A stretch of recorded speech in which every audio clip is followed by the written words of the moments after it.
எல்லோருக்கும் வணக்கம். Bigg Boss season 8 Tamil. So இந்த வீடியோவில் நம்ம ஃபர்ஸ்ட் சேவ்டு யாரை எவிக்ட் பண்ணியிருக்காங்க அப்படிங்கிறத பற்றி தான் இந்த வீடியோவில் நம்ம டிஸ்கஸ் பண்ண போகிறோம். ஸோ வீடியோக்குள்ளே போகிறதுக்கு முன்னாடி நம்ம சேனல் நீங்கள் புதுசாக இருந்தீங்கன்னா கண்டிப்பாக சப்ஸ்கிரைப் பண்ணிக்கோங்க. வீடியோ மறக்காமல் ஒரு லைக் பண்ணிக்கோங்க. இப்போ நம்ம வீடியோக்குள்ளே போகலாம். ஸோ ஜாக்லின் அவர்கள் வந்து பார்த்தீங்கன்னா ப்ரமோ 3ல் ஒரு லீடு கொடுத்துருப்பாங்க. அதாவது அன்ஷிதாவுடைய கோர முகத்தை கரெக்டாக வந்து பார்த்தீங்கன்னா விஜய் சேதுபதி அவர்கள்கிட்ட வந்து காட்டியிருப்பாங்க. அது ரொம்ப ரொம்ப வேலிடான ஒரு பாயிண்ட். ஏன்னா அந்த பாயிண்ட் யாருமே சொல்ல, நம்ம வெளியே இருந்து எதிர்பார்த்தது. அதாவது விஷால் அவனுடைய கத்தி எடுத்து அந்த பொம்மையை குத்தி கிழிச்சிருக்கணும். கேப்டன்ஷிப் வந்து ஒழுங்காக பண்ணுறேன் இல்லை அஞ்சிதாவுக்கு சொம்பு தூக்குறியான்னு சொல்லிட்டு மஞ்சரியும் ஜாக்லினும் பேசிகிட்டு இருந்தாங்க. ஆனால் அதை ஒன்றுமே பண்ணல. அந்த பொம்மையெல்லாம் இனிமேல் வைக்காதீங்க பிக் பாஸ். அடுத்த வாரம் கேப்டன் ஆகிறவனுக்கு அந்த பொம்மையை வைக்காதீங்க, கத்தியை வைக்காதீங்க, பூவும் வைக்காதீங்க, எவனுமே கட் பண்ண மாட்டேன் அப்படிங்கிறது தெரிஞ்சு வச்சு எல்லாரும் சேஃப் கேம் தான் விளாட்றான். ஏன் இந்த ஜாக்லின் இவ்வளோ சொல்கிறாங்களே இப்படி இப்படின்ட்டு அதை தூக்கி போய் கட் பண்ணி குத்த வேண்டியதான் அவனை ஒரு குத்து ஊதி குத்து விட்டால் சரியாயிரும்ல. அதனால் அதெல்லாம் குத்த மாட்டானுங்க. இங்கே வந்து பார்த்தீங்கன்னா விஜய் சேதுபதி கிட்ட வந்து புலம்ப வேண்டியது அன்ஷிதாவுக்கு சொம்பு தூக்குறாங்க அப்படின்ட்டு. ஆனால் அது விஜய் சேதுபதி வந்து பார்த்தீங்கன்னா புரிஞ்சுக்கிட்டு ஒரே சிரிப்பாக இருக்குது. அவருக்கு கீழே குனிஞ்சு சிரிச்சிட்டு இருக்காரு. ஏன்னா அதுதான் உண்மை.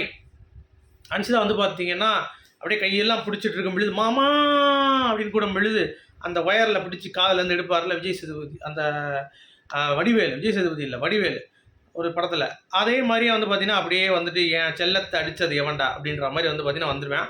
ஸோ அதை வந்து அழகாக ஜாக்லின் வந்து பார்த்தீங்கன்னா ஸ்கோர் பண்ணுறாங்க.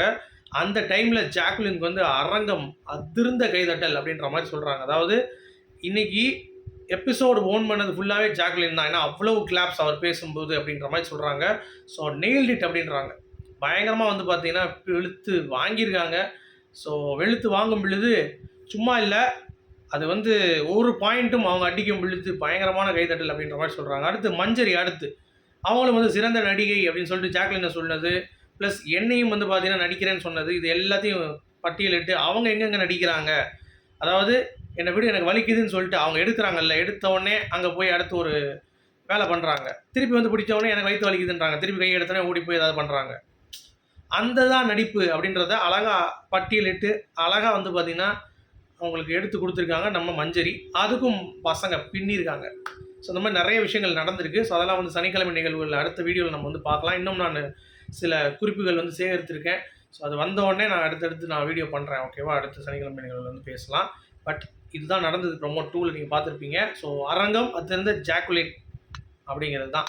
சரி, எலிமினேஷன். ஸோ எலிமினேஷன் பொறுத்த வரைக்கும் வந்து பார்த்தீங்க அப்படின்னா உங்களுக்கு ஏற்கனவே தெரிஞ்சிருக்கும் யாருன்ட்டு. ஒரு எவிக்ஷன் ரஞ்சித் அவர்கள் அப்படின்றது தான். காலைல 2 எவிக்ஷன் வந்துச்சு. ஸோ நிறைய பேர் அதை கன்ஃபார்ம் பண்ணியிருந்தாங்க. அது வந்து சண்டே ஷூட் முடிஞ்சோடனே தான் தெரியும்னு சொல்லியிருந்தாங்க. இப்போ வந்து சண்டே ஷூட் போகிறதுக்கு முன்னாடி அப்டேட் கொடுத்துட்டாங்க ஒன்று தான் அப்படின்ட்டு. பட் சொல்ல முடியாது. ஆஃப்டர் சண்டே ஷூட் போயிட்டு இருக்கும் பொழுது ஏதாவது வந்து பிளான் பண்ணி அவங்க 2 தூக்கினாலும் தூக்குவாங்க. ஏன்னா ஒரு வட்டம் அன்ஷிதா வந்து தூக்கிட்டாங்கன்னு சொல்லிட்டாங்க. நிறைய பேர் அப்டேட் பண்ணிட்டாங்க. ஆனால் வந்து பார்த்தீங்கன்னா கடைசி நேரத்தில் அவங்க வந்து நோ எவிக்ஷன் போட்டாங்க. ஸோ அந்த மாதிரி ஒருத்தவங்களை தூக்குறேன்னு சொல்லிட்டு நோ எவிக்ஷன் போட்டவங்களுக்கு தூக்குறேன்னு சொல்லிட்டு இன்னொன்று தூக்குறது வந்து சாதாரண ஒரு விஷயம் கிடையாது. 2 எவிக்ஷனுக்கும் வாய்ப்பு இருக்குது. சரிங்களா? அப்படிப்பட்ட இதில் யார் போவாங்கன்னு பார்த்தீங்கன்னா அப்டியூஸாக ராயன் தான் போவான். ஏன்னா இவங்களை மஞ்சரியை போகிறதுக்கு வாய்ப்பு கிடையாது. நம்ம மஞ்சரி தான் அடுத்த டார்கெட்டில் இருக்காங்க. ஸோ மேபி ஃப்ரீ ஸ்டார்ஸ் முடிஞ்சோடனே மஞ்சரி எல்லாம் கிளம்பிடுவாங்கன்னு நினைக்கிறேன். ஏன்னா அடுத்தடுத்து பிளேயர்ஸ் வந்து பார்த்தீங்கன்னா யாரும் இல்லை.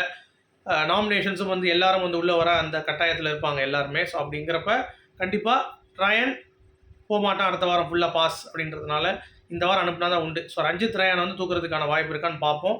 பட் நான் இன்னமும் ரூட் பண்ணுறேன் டபுள் எவிக்ஷன் இருக்கும்னு சொல்லிட்டு. அது என்னன்னு தெரியல, எனக்கு ஒரு கான்ஃபிடென்ட்டாக இருக்குது. ஸோ பார்ப்போம்.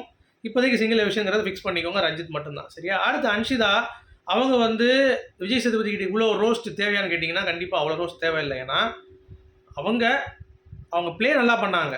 பட் ஆடின விதம் தான் சரியில்லை. அதை சுட்டி காட்டியிருக்கலாம். அதை விட்டு எல்லாரும் பண்ணதை அவங்களும் பண்ணாங்க. கரெக்டாக? இப்போ அவங்க முன்னாடி பண்ண ஒரு விஷயந்தான் பின்னாடி அடுத்து வந்து மஞ்சரி எல்லோரும் சேர்ந்து பண்ணாங்க. ஸோ அதை வரைக்கும் இது ஃபேர் கேமாக யாருமே விளையாடல அப்படிங்கிறப்ப அதை பேசவே கூடாது. நம்ம எல்லாரும் தவறு அப்படின்ற மாதிரி தான் பேசணும். சரியா? அது எனக்கு அப்படி தோணுது. பட் மேபி அன்ஷிதாவை அவங்க வந்து ஒஸ்ட் பெர்ஃபார்ம் அளவுக்கு மொக்க கிடையாது அப்படின்ற மாதிரி எனக்கு தோணுது. ஸோ நீங்கள் நினைக்கிறீங்களா அன்ஷிதா ஒஸ்ட் பெர்ஃபார்மர் அப்படின்னு சொல்லிட்டு? உங்களுடைய கருத்துக்கள் சொல்லுங்கள். மீண்டும் சந்திப்போம். Good bye.